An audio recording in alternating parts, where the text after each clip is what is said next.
வணக்கம் மக்களே, welcome to K+C Tamil audio book. நீங்கள் கேட்டுக்கிட்டு இருக்க நாவல் இந்திரலோகத்தின் நாட்டிய மயூரி பகுதி 4.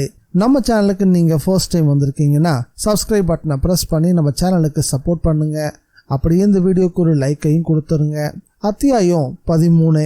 தன்னை நோக்கி வந்த பாம்பை பார்த்ததும் வசுந்தரா பின் வாங்கினா. மேடையிலிருந்து கீழையும் விழுந்துட்டா. அவ கீழே விழுந்ததும் பாம்பு மேடையோட பின்பக்கமா மெதுவா ஊர்ந்து அங்கிருந்து நகர்ந்து போயிருச்சு. மேடையில் நடக்கிற ஒவ்வொரு விஷயத்தையும் தூரத்துல இருந்து பார்த்துக்கிட்டே இருந்தாரு விக்ரமன் நம்பூதிரி. அவரு சந்தேகப்பட்டது மாதிரியே தேவயானி கிட்ட தேவ அம்சம் கலந்திருக்கிறது உறுதியாயிருச்சு.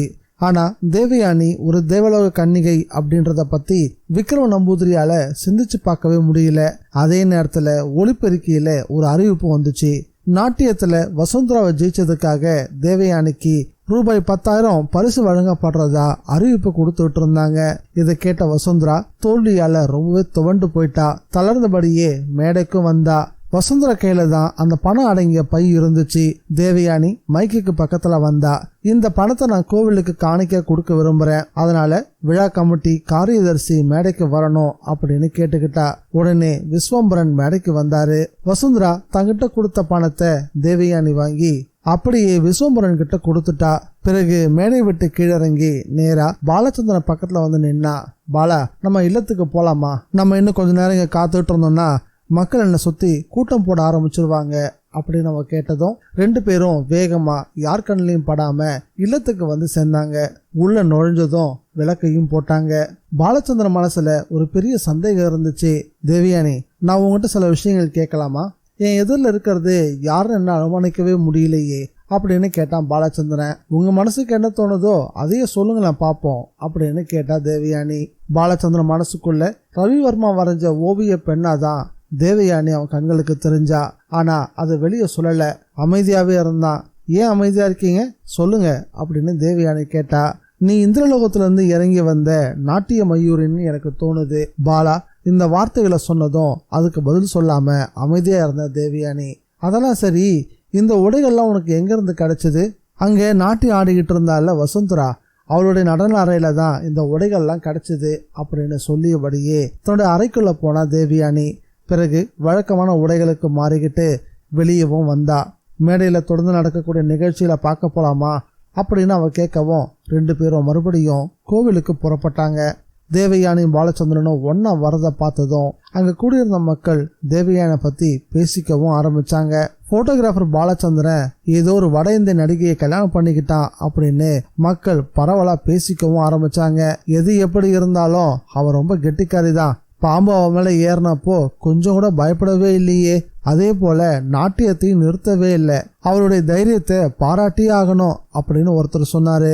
அப்போ நடன வாத்தியார் சேதுராமன் சொன்னாரு, நடனம், கதகளி நடனம் இதெல்லாத்தையும் ஆடும்போது ஆடுறவங்க அவங்களையே மறந்து அந்த நாட்டியத்தோட ஒன்றிணைஞ்சு போயிடுவாங்க. அப்போ எது நடந்தாலும் அவங்களுக்கு தெரியாது. தேவயானியோட நடனமும் அப்படிப்பட்டதாக தான் எனக்கு தோணுது. மறுநாள் விக்ரம நம்பூதிரி அந்த ஊர்ல ரொம்ப பழமை வாய்ந்த மேலக்காவு மனைக்கு வந்து சேர்ந்தாரு. பல ஆண்டுகளுக்கு முன்னாடி இருந்து அந்த இல்லம் மாந்திரிக வேலைகள்ல ரொம்ப பிரசித்தி பெற்ற ஒரு இடம். அந்த இல்லத்துல மாந்திரிகம் செய்யறவங்க மக்களுடைய நல்லதுக்காக மட்டும்தான் மாந்திரிகங்களை செய்வாங்க. இப்போ அந்த வீட்டுல இருக்கக்கூடிய பெரியவருக்கு வயசு 104 ஆகுது. அவரோட பேரு பவத்ரதன். அவருடைய ஆரோக்கியம் இப்போ நல்லா தான் இருந்துச்சு. அவரு மாந்திரிக வேலைக்கு மட்டும் இல்ல, நல்லாவே வைத்திய முறையை கத்து வச்சிருந்தாரு. ஆட்டோட பால்ல மூலிகை சாற்றை பிழிஞ்சு சாப்பிடக்கூடிய வழக்கம் அவர்கிட்ட இருந்துச்சு. விக்ரம நம்பூதிரி வாயில தாண்டி உள்ள நுழைஞ்சாரு. பவத்ரதன் நம்பூதிரி தன்னுடைய 4ஆம் தலைமுறை பையன் ஒருத்தனை உட்கார வச்சுக்கிட்டு அவனுக்கு சமஸ்கிருதத்துல ஸ்லோகத்தை சொல்லி கொடுத்துக்கிட்டு இருந்தாரு. எதிரில் வந்த விக்ரமனை பார்த்ததும் அவர் தன்னோட கைகளை கண்கள் பக்கமா உயர்த்தி பார்வையை கூர்மையாக்கியபடி கேட்டாரு, யாரு, விக்ரம நம்பூதிரியா?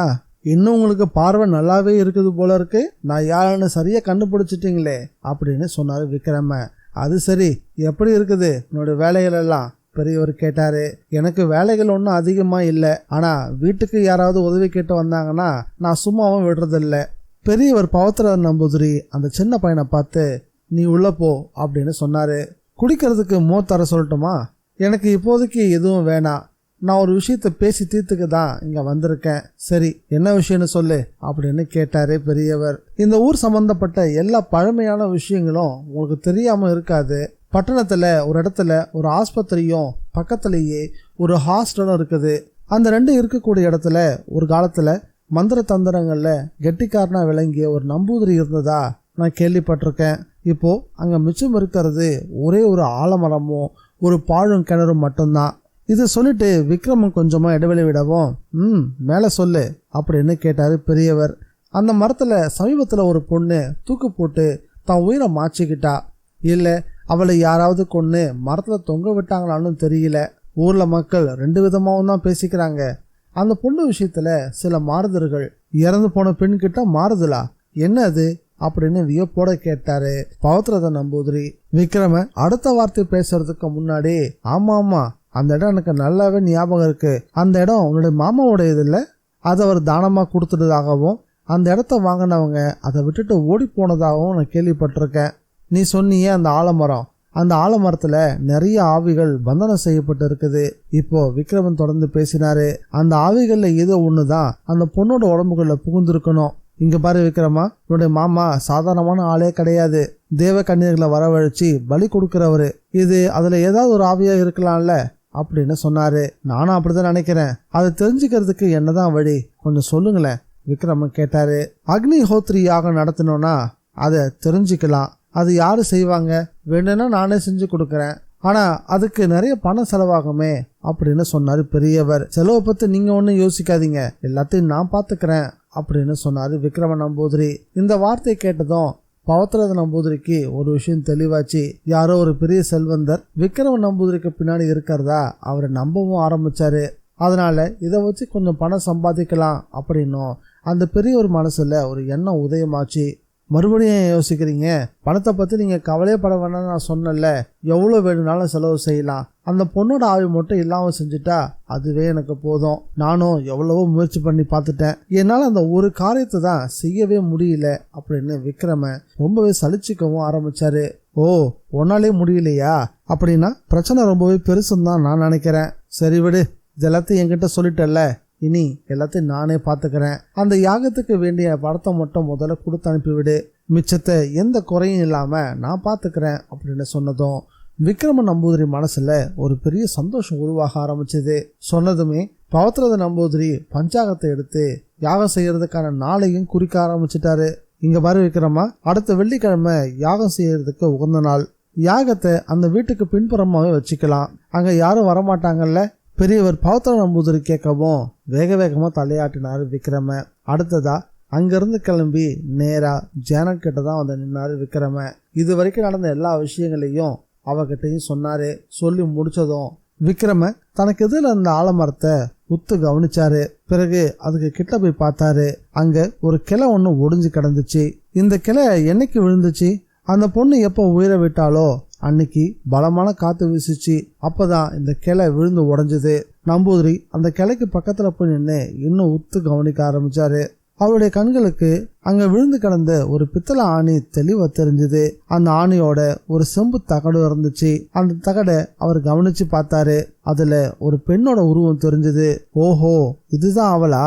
விக்ரம தனக்குள்ள சொல்லிக்கிட்டே அந்த தகட்டை தான் மடியில எடுத்து பத்திரப்படுத்தியும் வச்சுக்கிட்டாரு. இது எல்லாத்தையும் கவனிச்சுட்டு இருந்த ஜானட் அவர்கிட்ட வந்து பணம் ஏதாவது வேணுமா அப்படின்னு கேட்டா.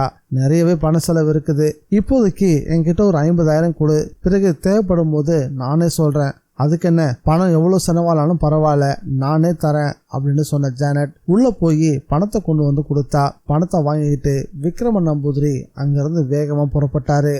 ஒரே கல்ல 2 மாங்காய். தன்னுடைய லட்சியமும் நிறைவேற போகுது, பணத்தையும் சம்பாதிச்சுக்கலாம். இதுதான் விக்ரம நம்பூதிரி மனசுல ஓடிட்டு இருந்த எண்ண ஓட்டம். அன்னைக்கு ராத்திரி சதாசிவம் வீட்டுல ஒரு கூட்டம் நடந்துச்சு. அவருடைய மக்களும் கூட்டத்துல கலந்துகிட்டாங்க. கூடவே 2 ரவுடிகளும் அடக்கம். சதாசிவம் அந்த 2 ரவுடிகளையும் பார்த்து கேட்டாரு, ஆமா, உங்க திட்டம் என்ன?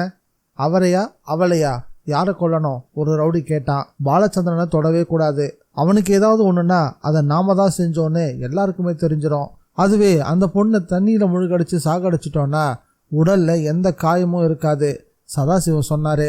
சதாசிவம் சொன்ன அதே விஷயம்தான் அவருடைய பையனான மாதவன் குட்டிக்கும் அபிப்பிராயமா இருந்துச்சு. உடனே அதை எல்லாரும் ஒத்துக்கிட்டாங்க. அந்த தேவியானிய தனியா சந்திக்க முடியுமா? ஒரு ரவுடி கேட்டான். வாய்ப்பு இருக்குது, பாலச்சந்திரன் வேலையா ஏதாவது வெளியூர் போனானா அந்த தேவயானி தனியா தான் இருப்பா. அது மட்டும் இல்லாம கோயிலுக்கு விளக்கேற்றவும் வருவா.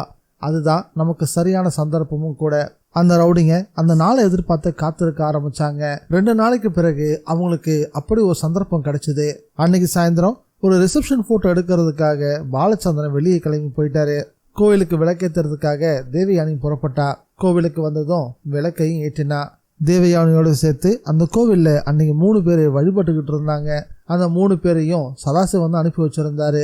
இருட்டுற வரைக்கும் அவங்க தேவயானி கூட ஏதாவது பேசிட்டு இருக்கணும், அவளை கோவில்லையே இருத்தி வைக்கணும். இதுதான் அவங்களுடைய ஏற்பாடு. அந்த 3 பெண்களும் அப்படியே செஞ்சாங்க. இருட்ட ஆரம்பிச்சதும் வந்த வேலை முடிஞ்சதுன்னு அந்த 3 பெண்களும் தேவயானிகிட்ட சொல்லிட்டு அங்கிருந்து கிளம்பிட்டாங்க. கோவில்ல இருந்த அப்சர சிலைகளை பார்த்தபடி தேவயானி இருந்தா. அவ மனசுக்குள்ள பல எண்ண ஓட்டங்கள். அவளுடைய கண்கள்ல கண்ணீரும் வழிய ஆரம்பிச்சது. தன்னுடைய வாழ்க்கையில இது வரைக்கும் என்னதான் நடந்துகிட்டு இருக்கு, இது அவளாலே அனுமானிக்க முடியல. இப்படி ஒரு ஜென்மமா, இதுதான் என் வாழ்க்கையோட ஒரு அங்கமா இருக்குமோ அப்படின்ற எண்ணமும் அவளுக்குள்ள உதயமாக ஆரம்பிச்சது. அப்சரஸோட சிலையை பார்த்தபடி நின்றுட்டு இருந்தா. இன்னும் கொஞ்ச நேரம் அங்கேயே இருந்தா மனசுக்குள்ள இருந்து பெருகி வரக்கூடிய அழுகையை அடக்க முடியாம போயிடுமோ அப்படின்னு அவளுக்கு தோண ஆரம்பிச்சது. அதனால தேவியை மட்டும் தொழுதுட்டு வீட்டுக்கு கிளம்பினா. ஆத்தோரம் வழியா அவள் நடந்து வந்துட்டு இருக்கும் போது யாரோ ஒருத்தர் அவளை கூப்பிட சத்தம் கேட்டுச்சு. தம்புராட்டி, என்ன இந்த பக்கமா போறீங்க? வேணும்னா துணைக்கு நாங்களும் வரலாமா அப்படின்னு ஆண்களுடைய குரல் கேட்கவும் அதுக்கு பதில் சொல்லாம திரும்பி பார்த்துட்டு தேவயானி வேகமா நடக்க ஆரம்பிச்சா. பின்னாடி வந்துட்டு இருந்தவங்க பிரபாகரனும் அவனுடைய நண்பர்களும், கொஞ்சம் நில்லுங்க, நாங்கள் உங்களை பத்திரமா கொண்டு போய் வீட்டில் சேர்த்துடுறோம் அப்படின்னு சொன்னபடியே பின்னாடி தொடர்ந்து வர ஆரம்பிச்சாங்க. அதுல இருந்து ஒரு ரவுடி வேகமா முன்னோக்கி வந்து தேவயானோட தோல் மேல கைய வச்சான். அத்தியாயம் 14. அந்த ரவுடி தேவயானியோட தோல் மேல கைய வச்சான். இதுக்கப்புறம் அங்க இருந்தா தன்னை தேவயானி பார்க்கறதுக்கான வாய்ப்பு அதிகம் இருக்குது. அதனால கொஞ்சம் பதுங்கி தான் இருக்கணும்னு பின்னால நகர ஆரம்பிச்சான் பிரபாகரன். அதனால அவங்கள விட்டு கொஞ்சம் விலகி நிற்க ஆரம்பிச்சான். தேவயானியோடைய தோல்ல கைய வச்ச அந்த ரவுடி கருங்கல் மேல கைய வச்ச மாதிரி உணர ஆரம்பிச்சான். அந்த ரவுடி தான் மேல கைய வச்சதும் தேவயானி சட்டுன்னு திரும்பினா. அவளுடைய கண்களை கூர்ந்து பார்த்தா. அப்போ அவளுடைய கண்கள்ல இருந்து புறப்பட்ட ஒளி வைர ஊசி மாதிரி அந்த ரவுடியோட கண்கள்ல பாஞ்சது. அடுத்த நிமிஷம் அவன் பார்வையை இழந்துட்டான். அதே போல இன்னொரு ரவுடியும் தேவயானி மேல கைய வைக்க முயற்சி பண்ணவும் அவனுக்கும் அதே கதி. 2 பேருமே பார்வையை இழந்துட்டு தவிக்க ஆரம்பிச்சானுங்க. அந்த 2 பேரையும் பார்த்து பின்னாடி நடந்து போங்க அப்படின்னு கட்டளையிடுற மாதிரி தேவயானி சொன்னதும் அவனுங்களும் அப்படியே நடக்க ஆரம்பிச்சானுங்க. நேரா ஆத்த நோக்கி போக ஆரம்பிச்சானுங்க. ஆத்துல ஏற்கனவே நீரோட்டம் ரொம்ப அதிகமா இருந்துச்சு. ஆற்றை நோக்கி போனவனுங்க ஆற்றுல விழவும் செஞ்சானுங்க. பிரபாகரனும் அவனோட கூட இருந்த நண்பர்களும் அந்த ரவுடிங்க போய் ஆத்துல விழறத பார்த்துக்கிட்டே தான் இருந்தானுங்க. ஆனா யாரும் தடுக்க கூட முன் வரவே இல்லை. ஆத்துல விழுந்தவனுங்க தான். அதன் பிறகு அவனுங்களை பார்க்கவே முடியல. தேவயானியும் எதுவுமே நடக்காத மாதிரி வேகமா தன்னோட இல்லத்துக்கு வந்து சேர்ந்தா. பிரபாகரனும் அவனுடைய நண்பர்களும் பார்த்த விஷயத்த அங்கேயே மறக்கிற மாதிரியான மந்திரத்தை சொல்லிட்டு தான் தேவயானி வீட்டுக்கு வந்து சேர்ந்திருந்தா. மறைவிடத்திலிருந்து வெளிப்பட்ட பிரபாகரன் தான் கூட வந்த நண்பர்கள்லாம் எங்க போனாங்கன்னு தெரியாம திருன்னு விழிக்க ஆரம்பிச்சான். மறுநாள் காலையில ஆத்தங்கர ஓரமா 2 பிணங்கள் ஒதுங்கி இருக்கிறத மக்கள் பார்த்தாங்க. 2 பேரும் அளவுக்கு அதிகமா குடிச்சிட்டு ஆத்துல மூழ்கி இறந்து போயிருக்கலாம் அப்படின்னு அபிப்பிராயப்பட்டாங்க. அன்னைக்கு இரவு விக்ரமன் நம்பூதிரி மேலக்காவு இல்லத்துக்கு வந்து சேர்ந்தாரு.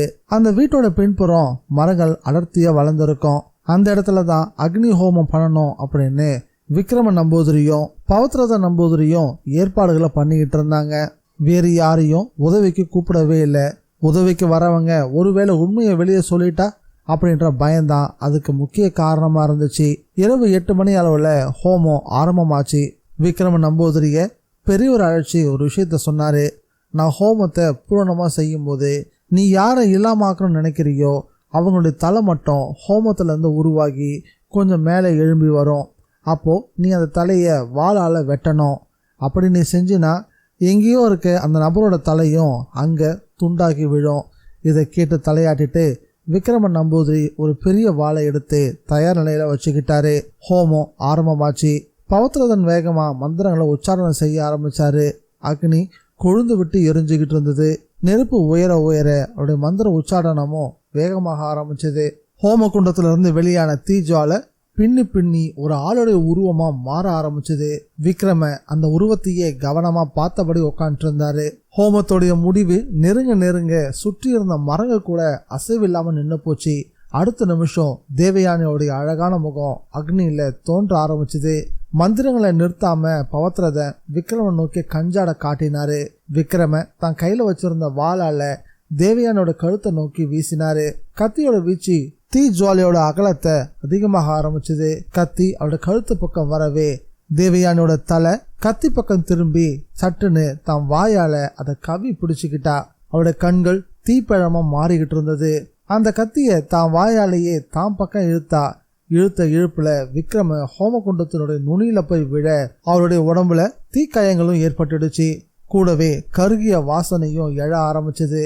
அதனால ஹோமகுண்டம் அசுத்தமாயிருச்சு. அதோட தேவயானியோட உருவமும் அங்கிருந்து மறைஞ்சு போச்சு. தீக்காயத்தோட இருந்த விக்ரம நம்பூதிரி பக்கத்துல இருந்த தண்ணி எடுத்து தன் முகத்தை கழுவிக்கிட்டாரு. அடுத்து என்ன செய்யறதுன்னு தெரியாம 2 மந்திரவாதிகளும் கலங்கி போயிருந்தாங்க. இது அவங்க எதிர்பாராத ஒரு நிகழ்ச்சி. அவ ரொம்ப பயங்கரமான கெட்டிக்காரி தான், அவளை ஒரு கை பார்க்காம விடக்கூடாது அப்படின்னு பவத்ரதன் புலம்பவே ஆரம்பிச்சிட்டாரு. ஏன்னா இது வரைக்கும் அவர் வாழ்க்கையில பார்த்திராத முதல் தோல்வி இதுதான். அதே சமயத்துல பாலச்சந்திரன் பகல் நேரத்துல எடுத்த எல்லா போட்டோஸையும் டார்க் ரூம்ல டெவலப் பண்ணிக்கிட்டு இருந்தாரு. அந்த அறையை விட்டு வெளியே வரும்போதே தேவயானி தேவயானி அப்படின்னு கூப்பிட்டபடியே வந்தாரு. வீட்டுக்குள்ள இருந்து எந்த பதிலும் அவ கொடுக்கவே இல்லை. மறுபடியும் பாலச்சந்திரன் இன்னும் கொஞ்சம் சத்தமா குரல் கொடுக்கவும் நான் இங்க இருக்கேங்க அப்படின்னு கிணத்தடியில இருந்து சத்தம் வந்துச்சு. கிணத்துல இருந்து தண்ணி இறைச்ச குடத்தோட பாலச்சந்திரன் பக்கத்துல வந்து நின்னா தேவயானி.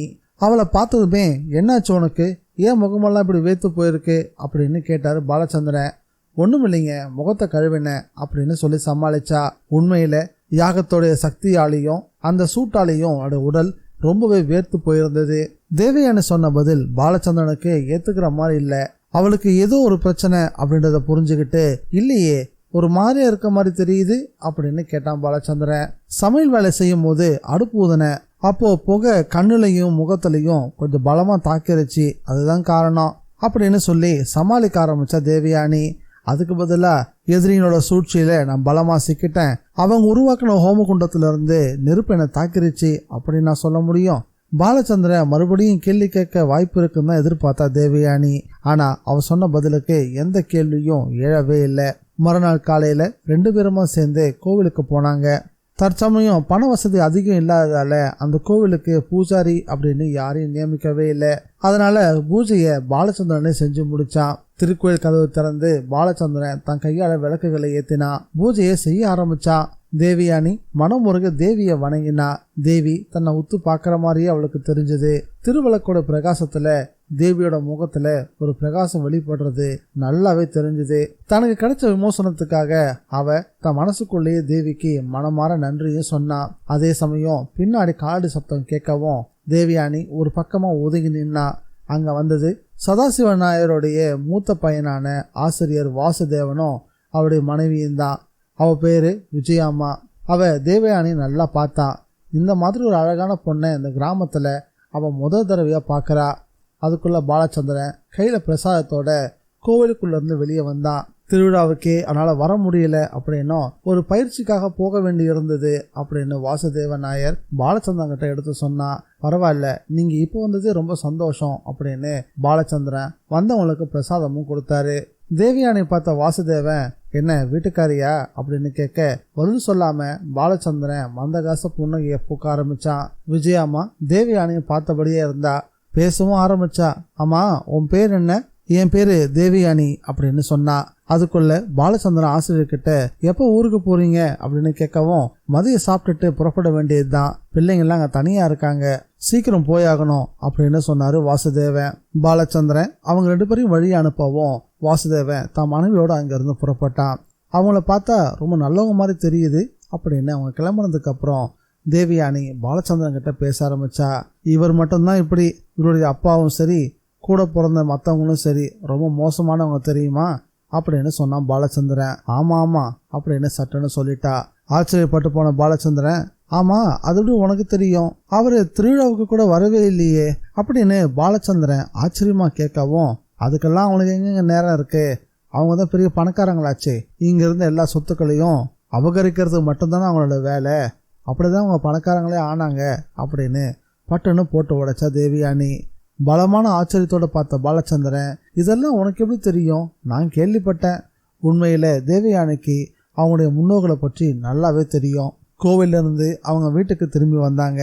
அதே சமயம் பாலச்சந்திரனுடைய வரவை எதிர்பார்த்து ஒரு கார் அவங்க வீட்டுக்கு முன்னாடி காத்துக்கிட்டு இருந்துச்சு. பாலச்சந்திரனை பார்த்ததும் காரை விட்டு சில பேர் கீழே இறங்கினாங்க. நாங்கள் உங்களுக்காக தான் காத்துக்கிட்டு இருக்கோம். நகரத்தில் இன்னைக்கு மிகப்பெரிய கலை விழா இருக்குது, நடன நிகழ்ச்சியும் கூட இருக்குது. சினிமா சம்மந்தப்பட்டவங்க அந்த விழாவில் கலந்துக்கிறாங்க. அவங்களுக்குன்னு தனியாக புகைப்படக்காரங்களாம் வராங்க. எங்கள் சார்பில் அந்த ஃபங்க்ஷனுக்கு நீங்கள் வரணும், ஃபோட்டோஸ் ரெடி பண்ணி ஆல்பம் தயாரித்து கொடுக்கணும் அப்படின்னு ஒருத்தர் சொல்லவும், ப்ரோக்ராம் முடிய எவ்வளோ நேரம் ஆகும் அப்படின்னு பாலா கேட்டார். எப்படியும் ராத்திரி 10 மணி ஆகலாம், இல்லை அதுக்கு மேலே கொஞ்சம் லேட் ஆனாலும் ஆச்சரியப்படுறதுக்கு இல்லை. நாங்களே உனக்கு கொண்டு வந்து விட்டுட்டு போயிடுறோம். சரி, நான் வரேன். கார் அனுப்புவீங்களா? கட்டாயம் அனுப்புகிறோம். மதியம் 3 மணிக்கு கார் வந்துச்சு. கார் வந்ததுமே கிளம்ப தயாரான பாலச்சந்திரன் கிளம்புறதுக்கு முன்னாடி தேவயானியை பார்த்தான். அன்னைக்கு இரவு அவள் தனியாக தங்கணுமே என்ற ஏக்கம் அவளோட கண்களில் தெரிய ஆரம்பிச்சுது. அத்தியாயம் 15. தேவயானியோட கண்களில் சங்கடம் தெரிஞ்சுது. பாலச்சந்திரனுக்கு அந்த சங்கடம் நல்லாவே புரிஞ்சுது. அப்போ இந்த நாட்டியக்காரி என் கூட வர வேணாமா? பாலச்சந்திரன் அவளை பார்த்து கேட்டாரு. நீங்கள் ஒரு கலை நிகழ்ச்சியில் கலந்துக்க போறீங்க, அங்கே நிறைய பேர் வரதான் போகிறாங்க, உங்கள் கூட நான் வந்தால் என்ன தப்பு அப்படின்னு கேட்கவும் பாலச்சந்திரனுக்கு சிரிப்பே வந்துருச்சு. ஓ, நீ இதெல்லாம் தெரிஞ்சு வச்சிருக்கிறியா? சரி சரி, உடைகளை மாற்றிக்கிட்டு வா, 2 பேரும் ஒன்றாவே போகலாம் அப்படின்னு சொல்லவும் சந்தோஷத்தோட வீட்டுக்குள்ளே ஓடின தேவயானி ஒரு நல்ல பட்டுப்புடவை கட்டிக்கிட்டு வெளியே வந்தா. அந்த பட்டுப்புடவை கோவில் திருவிழாவுக்காக பாலா வாங்கி கொடுத்தது. கழுத்தில் வைரக்கல் பதிச்ச நெக்லஸ், அதே போல் கையில் வைர வளையல்கள், காதில் கம்மல், கால்களில் கொலுசு, விரல்களில் மின்னக்கூடிய வைர மோதிரம். இந்த மின்னக்கூடிய வைர நகைகளை பார்த்ததும் பாலச்சந்திரன், இதெல்லாம் உனக்கு எங்கேருந்து கிடைச்சது அப்படின்னு ஆச்சரியமாக கேட்டார். இதெல்லாம் எனக்கு சொந்தமானதுன்னு வச்சுக்கோங்களேன் அப்படின்னு சொல்லிட்டு வேகமாக வந்து காரில் ஏறி உக்காந்தா. அந்த கலைச்சங்கத்தோடைய நிர்வாகி முன் சீட்டில் இருந்தார். கார் நிகழ்ச்சி நடக்கக்கூடிய இடத்துக்கு வேகமாக வந்து நின்றுச்சு. தேவயானியை எல்லாரும் நல்லா பார்த்தாங்க. அங்கே டாக்டர் சசிதரன் இருந்தார். சசிதரன் பாலாவோட ஒரு நண்பர். 2 பேரையும் ஒன்றா பார்த்ததும், இந்த குளத்தை உன்னை பார்க்க நான் எவ்வளோ ஆசைப்பட்டேன் தெரியுமா பாலா அப்படின்னு கேட்டார். நேரம் கூடி வந்துருச்சு, அதனால எங்களுக்கு கல்யாணமும் நடந்துருச்சு அப்படின்னு சொன்னான் பாலா. ஆமாம், நீ என்னை அழைக்கவே இல்லையே அப்படின்னு விசு கேட்டார். விசு அந்த சங்கத்துடைய முக்கியமான ஒரு அங்கத்தினர். இங்கே கல்யாணம் ரொம்ப எளிமையாக நடந்துச்சு, அதனால யாரையும் சரியாக அழைக்க கூட முடியல அப்படின்னு பாலா சொன்னான். இதை எல்லாத்தையும் கேட்டுக்கிட்டு தேவயானி ஒரு மந்தகாச புன்னகையை பூத்தா. நிகழ்ச்சிகள் தலைவரோட பேச்சோட தொடங்குச்சு. சினிமா உலகத்தை சேர்ந்த நடிகர்கள் மேடையில் உட்காந்துருந்தாங்க. அங்கே நடந்துட்டு இருந்த நடன நிகழ்ச்சியில் எல்லாரும் பங்கெடுத்துக்கிட்டாங்க. வந்திருந்த முக்கியமான அங்கத்தினர்கள், அவங்களுடைய குடும்பத்தார் எல்லாருமே சேர்ந்து ஒன்றா நடனமும் ஆடிக்கிட்டு இருந்தாங்க. கடைசி நிகழ்ச்சியா ஒரு பிரபல சினிமா நடிகையோட நடனம். இதை பார்த்ததும் பாலா, நானும் போய் ஆடவா அப்படின்னு தேவயானி கேட்க, எப்படி கோவில் ஆடம் பிடிச்சி நாட்டியம் ஆடினியே அது போலவா அப்படின்னு பாலா கேட்கவும், கோவிலில் தேவிக்கு முன்னாடி தானே ஆடினேன், இப்போ இவங்கெல்லாம் ஆடுறத பார்க்கும்போது என்னுடைய கால்கள்லாம் பரபரன்னு இருக்குது, எனக்கும் நடனம் ஆடணும் போலவே இருக்கு அப்படின்னு சொல்ல, அதுக்கு பதில் எதுவும் சொல்லாம பாலா போட்டோ எடுக்கிறதுல தீவிரமாயிட்டான். இதை கவனிச்சுட்டே இருந்த ஒரு அங்கத்தினர், நீங்களும் நடனம் ஆடணும் ஆசைப்படுறீங்களா அப்படின்னு கேட்க, ஆமா, அதுக்கு பாலா அனுமதிக்கணுமே அப்படின்னு சொன்னா தேவயானி. போட்டோஸ் எல்லாத்தையும் எடுத்து முடிச்சுட்டு தேவயானி பக்கத்துல வந்து உட்காந்தான் பாலச்சந்திரன். அப்போ அங்கத்தினர்ல ஒருத்தரான சீமோன், மிஸ்டர் பாலச்சந்திரன் அப்படின்னு கூப்பிட்டாரு. என்ன மிஸ்டர் சீமோன், உங்க மனைவி நாட்டியம் ஆட விரும்புறாங்க, அது நல்லா இருக்காதே அப்படின்னு சொன்னான் பாலச்சந்திரன். டாக்டர் ஜான்ஸோட மனைவி கூட தான் நாட்டியம் ஆடினாங்க, அவங்களுக்கு என்ன முறைப்படி நடனமா தெரிஞ்சிருந்தது, இந்த நிகழ்ச்சியில யாரு வேணும்னாலும் கலந்துக்கலாம், இது வெறும் சாதாரணமான நிகழ்ச்சி தானே அப்படின்னு சொன்னதை கேட்டதும் தேவயானி உள்ளுக்குள்ள சந்தோஷப்பட ஆரம்பிச்சா. பாலச்சந்திரனால தேவியனோட ஆசையை நிராகரிக்க முடியல. அதனால சீமோன் கிட்ட, உங்களுக்கு சம்மதம்னா எனக்கு ஒன்றும் ஆட்சேபனை இல்லை அப்படின்னு சொல்லிட்டான் பாலச்சந்திரன். உடனே தேவயானி, எனக்கு நாட்டியனா ரொம்பவே உயிர் அப்படின்னு ரொம்ப சந்தோஷமா சொன்னதும் அதை பார்த்த சீமோன் மற்ற ஏற்பாடுகளை கவனிக்கிறதுக்காக மேடைக்கிட்டையும் போனாரு. அப்போ ஒளிப்பெருக்கையில ஒரு அறிவிப்பும் கொடுத்தாரு. அடுத்ததாக நமது அன்பிற்குரிய அங்கத்தினர் பாலச்சந்திரனுடைய மனைவி தேவயானி மேடையில நாட்டியம் ஆடுவாங்க. அவர் முறைப்படி நடனம் கத்துக்கல அப்படின்றதால ஏதாவது சின்ன குறைகள் இருந்தாலும் மக்கள் அதை பெருசா எடுத்துக்க வேணாம், இது ஒரு வேண்டுகோள் அப்படின்னு அறிவிப்பும் கொடுத்தாரு. அதை கேட்ட சிலர் ஏதோ ஆசைப்பட்டு கேட்குறாங்க போல இருக்கு, சரி அவங்களுக்காக நாம கொஞ்சம் உட்காந்து பார்க்கலாமே அப்படின்னு உட்கார்ந்தாங்க. திரை விலகுச்சு. நாட்டிய கோலத்துல தேவயானி நடன முத்திரைகளோட ஒரு பழுங்கு சிலை மாதிரி ரொம்ப அழகா நின்றுட்டு இருந்தா. நாட்டியம் ஆரம்பமாச்சு. தாளத்துக்கு ஏத்த மாதிரி அவ நடனமாட ஆரம்பிச்சா. வாத்தியக்காரங்க வாத்தியங்களை இசைச்சாங்க. மேடையில தேவயானி ஒரு அப்சரஸ் மாதிரி நடனம் ஆடிட்டு இருந்தா. அவருடைய நாட்டியத்தை பார்த்தவங்க வியப்பால மூச்சு விட கூட மறந்து போனாங்க. மேடையில அவ சுழண்டு சுழண்டு ஆடும்போது அந்த மேடையில அவருடைய பாதம் படாத இடமே இல்லைன்னு தான் சொன்னோம். முன் வரிசையில் உட்காந்துருந்தவனுடைய கண்கள்ல அவரோட உருவம் பல கோணங்கள்ல தென்பட்டுச்சு. இதனால அவருடைய கண்களை கசக்கிப்படி தான் அவங்க பார்த்துக்கிட்டு இருந்தாங்க. பார்வையில எந்த கோளாறும் இல்லை. நடனம் அவ்வளோ வேகமா இருந்துச்சு. மேடை பூராவும் அவ படர்ந்து ஆடிக்கிட்டு இருந்தா. தேவயானியோட நாட்டியத்தை பார்த்து அங்க வந்திருந்த புகழ்பெற்ற நடன மணிகளும் சரி, சினிமா நடிகைகளும் சரி ஆச்சரியத்துல மூச்சு விட கூட மறந்தே போயிட்டாங்க. நாட்டியம் ஆடுறதுக்காக வந்திருந்த பெண்கள்ல வசுந்தராவும் இருந்தா. தேவயானிய பார்த்ததும் வாத்தியக்காரரை பார்த்து கஞ்சாடையும் செஞ்சா. இவ தானே கோயில் திருவிழாவில் ஆடுனது, இவளை பழிவாங்க இதுதான் சரியான நேரம்னு கஞ்சாடை காட்டாவும் வாத்தியக்காரர்கள் வாத்தியம் இசைக்கிறத அப்படியே நிறுத்திட்டாங்க. அங்க ஒரு நிமிஷம் மிகப்பெரிய நிசப்தம். அடுத்த வினாடிகள்லேயே சகல வாத்தியங்களும் எங்கிருந்தும் இசைக்கிற மாதிரி எல்லார் காதலையும் விழ ஆரம்பிச்சது. நாட்டியம் மறுபடியும் தொடங்குச்சு. பக்க வாத்தியக்காரங்கெல்லாம் வியந்தே போயிட்டாங்க. ஏன்னா அவங்க வாசிக்காம சங்கீதம் எங்கிருந்து தான் வருதுன்னு அவங்களுக்கே புரியல. தேவயானி நாட்டியம் ஆடிக்கிட்டு இருக்கிறத வீடியோ கேமராக்கள் எல்லாமே படம் பிடிச்சிக்கிட்டு இருந்தது. ஒரு பெரிய நடன நிகழ்ச்சி முடிவுக்கு வந்துச்சு. இது வரைக்கும் அப்படி ஒரு நாட்டியத்தை அங்க இருந்த யாருமே பார்த்ததில்ல. மக்கள் எல்லாம் மெய் மறந்து போயிட்டாங்க. பிறகுதான் சுய நினைவுக்கு திரும்பி வந்தாங்க. நாட்டியம் முடிஞ்சதும் பின்னணி வாசிச்சவங்களுக்கு ஒரே வியப்பு. நாம இசைக்காமலேயே இந்த இசை எங்கிருந்து வந்துச்சு? அதே போலதான் அங்கிருந்து நாட்டிய பெண்மணிகளும் ரொம்ப வியந்து போயிட்டாங்க. ஏன்னா தேவயானி அவங்க கற்பனைக்கு எட்டாத அளவு தான் அங்க நாட்டியம் ஆடிக்கிட்டு இருந்தா. இது எல்லாத்தையும் பின்னால உட்காந்துட்டு இருந்த சதாசிவ நாயருடைய 2வது பையன் மாதவன் குட்டி கவனிச்சுக்கிட்டே தான் இருந்தான். அவனும் இந்த சங்கத்துல ஒரு அங்கத்தினர் தான். மறுநாள் காலையில வீட்டுல எல்லாரும் இருக்கும்போது அந்த நிகழ்ச்சியை பத்தி பேச ஆரம்பிச்சான் மாதவன் குட்டி. அவன் சொன்னதை கேட்டதும் சதாசிவன் நாயர், அப்ப அந்த பொண்ணு எல்லாரும் தோக்கடிச்சிட்டாளா அப்படின்னு கேட்டாரு. நான் சொல்றது எல்லாமே உண்மை. அந்த பொண்ணு உண்மையில மனுஷ பொண்ணே கிடையாது. சும்மா உளறிட்டு இருக்காத. யாராவது பணக்காரட்டு பொண்ணா இருப்பா. முறைய நாட்டியத்தை கத்துக்கிட்டு இருப்பா.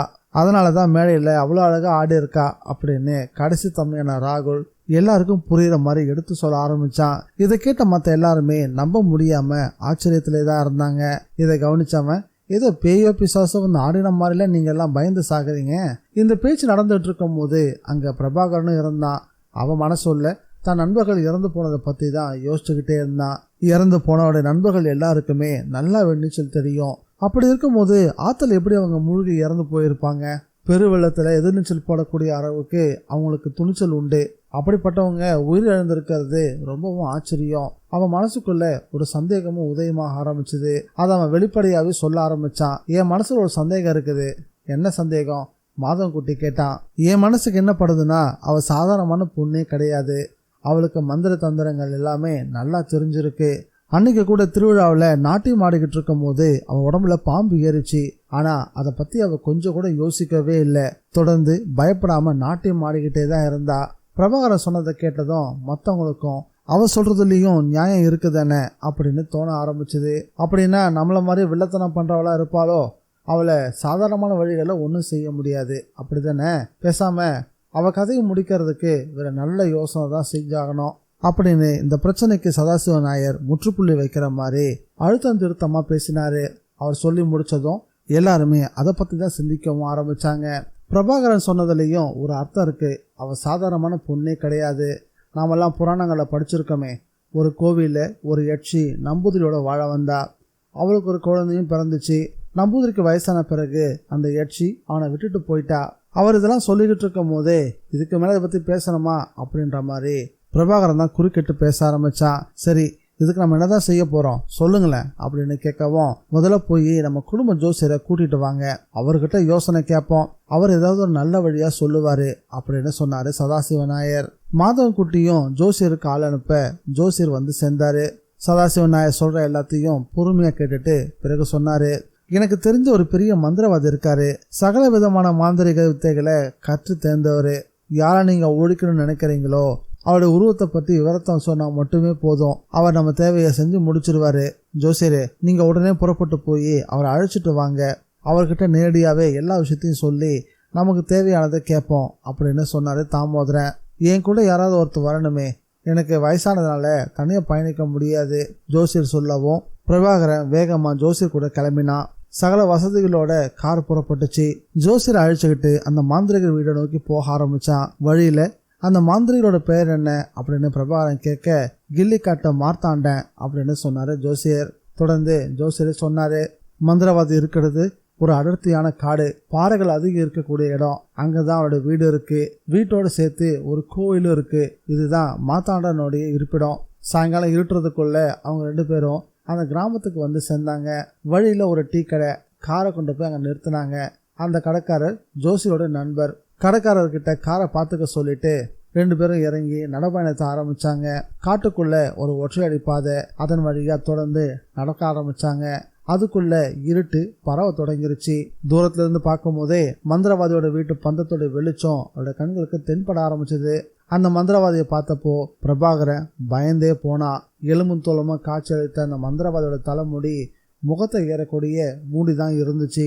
ஜோசியரும் பிரபாகரும் பேச்ச ஆரம்பிக்கிறதுக்கு முன்னாடியே களிமண்ணால ஒரு பெண்ணோட உருவத்தை உருவாக்கினார் அந்த மந்திரவாதி. இது எதுக்காக பண்றாரு அப்படின்னு யோசிச்சபடியே பிரபாகரன் அதை உத்து கவனிக்க ஆரம்பிச்சான். அத்தியாயம் 16. தான் உருவாக்கிய மண் சிலையை முடிச்ச பிறகு மந்திரவாதி நிமிர்ந்தாரு. பிரபாகரனும் அவர் கூட வந்த ஜோசியரும் அந்த பெண் மண் சிலையை பார்த்துக்கிட்டே இருந்தாங்க. அந்த பெண் சிலையை பார்த்தபடியே ஜோசியர் மந்திரவாதிய சாமி அப்படின்னு கூப்பிட்டாரு. அதை கேட்டு அந்த மந்திரவாதி தலை நிமிரவே இல்லை. அவருடைய முழு கவனமும் அந்த பெண் சிலை மேலதான் இருந்துச்சு. அப்படியே பேசவும் ஆரம்பிச்சாரு. அப்போ இதுதான் விஷயம் இல்லையா அப்படின்னு கேட்டார் மந்திரவாதி. மந்திரவாதி கேட்டதும் 2 பேரும் வியந்தே போயிட்டாங்க. சிலையை பத்தி வேற எதுவுமே பேசாம, நீங்க 2 பேரும் போய் திணையில உட்காருங்க, இந்த களிமண் சிலை காயட்டும், அதுக்குள்ள என்னுடைய மற்ற வேலைகள் நான் முடிச்சுட்டு வந்துடுறேன் அப்படின்னு சொன்னாரு. 2 பேருமா வெளியே வந்தவங்க திண்ணையில வந்து உட்கார்ந்தாங்க. மந்திரவாதி அதிக நேரம் எடுத்துக்கல. பிறகு காஞ்சு போன புல்லை கீழே பரப்பி அதுக்கு மேல அந்த சின்ன பெண் சிலையை எடுத்து வச்சாரு. சிலையை எடுத்துக்கிட்டு கூடவே ஒரு மண்ணெண்ணெய் விளக்கையும் எடுத்துக்கிட்டு வெறாந்தால வந்து உட்கார்ந்தாரு. அந்த சின்ன வெளிச்சத்துல பிரபாகரன் அந்த மந்திரவாதியோட முகத்தையும் கண்களையும் நல்லாவே கவனிச்சான். அவருடைய கண்கள் எல்லாமே உள்ள போயிருந்தது. என்ன தெரியலையா? ஜோசியர் மெதுவா ஆரம்பிச்சாரு. தெரியும், குமாரன் தானே, சரி உன் கூட வந்திருக்காரு, அவர் யாரு அப்படின்னு கேட்டாரு மந்திரவாதி. இவரா? எனக்கு நிலம் தானம் கொடுத்த எஜமானுடைய பையன், பேரு பிரபாகரன். நீங்க என்ன பார்க்க வந்தது ஒரு பொண்ணு விஷயமா தானே அப்படின்னு கேட்டாரு. ஆமா, நீங்க சொல்றது ரொம்ப சரிதான் அப்படின்னு ஜோசியர் சொன்னாரு. அவ ரொம்பவே கெட்டிக்காரி, எங்க இருந்தோ தப்பி இங்க வந்து சேர்ந்திருக்கா. அதுவும் சில பகைகளை தீக்கிறதுக்காக தான் இங்க வந்து சேர்ந்திருக்கா. அதை பத்தி எங்களுக்கு எதுவுமே தெரியாதே அப்படின்னு கேட்டான் பிரபாகரன். இப்படி கேட்டா உடனே என்னால எந்த ஒரு முடிவையும் சொல்லவே முடியாது. ஏன்னா நானும் அதிகமான வேலைகளில் ஈடுபட்டிருக்கேன். ஒரு சொத்து விஷயம் கோர்ட்டுக்கு போச்சு, ஆனா அது இன்னும் முடியல. அதுல வெற்றி பெறதுக்கு நான் உதவி செஞ்சாகணும். இப்போ அவருக்கு இருக்கக்கூடிய முக்கியமான வேலையை பத்தி சுருக்கமா சொன்னாரு மந்திரவாதி. இதை கேட்டதும் ஜோசியர், அப்போ நாங்க வந்திருக்கிற வேலை எப்போ முடியும் அப்படின்னு கேட்கவும், அதிக நாட்கள்லாம் ஆகாது, முடிஞ்சா 3ல இருந்து 4 நாட்கள் தான், பிறகு எல்லாமே சரியாயிடும். அதனால நீங்க என்ன பண்ணுங்க, அடுத்த வெள்ளிக்கிழமை தயாரா இங்க வந்துருங்க அப்படின்னு சொன்னாரு மந்திரவாதி. அவர் பேசிட்டு இருக்கும் போதே அவருடைய கவனம் பூராவும் மனுஷல மேலதான் படிஞ்சிருந்தது. இன்னொரு விஷயம் இதை பத்தி கேட்கலாமா ஜோசியர் கேட்டாரு. கேளுங்களேன் அப்படின்னு சொன்னாரு மார்த்தாண்டன். அங்க ஒரு வீடு காலியா இருக்குது, எல்லா சௌகரியம் உள்ள இடம் அப்படின்னு சொல்லி கொஞ்சம் இடைவெளி கொடுத்தாரு. கொடுத்ததும், அப்போ நாங்க வரணும்னு சொல்றீங்களா அப்படின்னு கேட்டாரு மார்த்தாண்டன். ஆமா, நீங்க அங்க வரதுதான் சரியா இருக்கும், ஏன்னா எதிராளி அங்கதானே இருக்கா அப்படின்னு சொன்னாரு ஜோசியர். சரி பார்க்கலாம், நீங்க 41 நாள் கழிச்சு இங்க வரும்போது நான் என் முடிவை சொல்றேன். வரும்போது வாகனத்தை கொண்டு வந்துருங்க. எனக்கு சொந்தமா கார் இருக்குது பிரபாகரன் சொன்னா. சரி, அதை எடுத்துட்டு வாங்க அப்படின்னு சொன்னாரு மந்திரவாதி. ஜோசியரும் பிரபாகரும் அங்கிருந்து புறப்பட்டாங்க. வழியில டீ கடைகிட்ட வண்டி நிறுத்தி இருந்தாங்கல்ல, அங்க வந்து சேர்ந்தாங்க.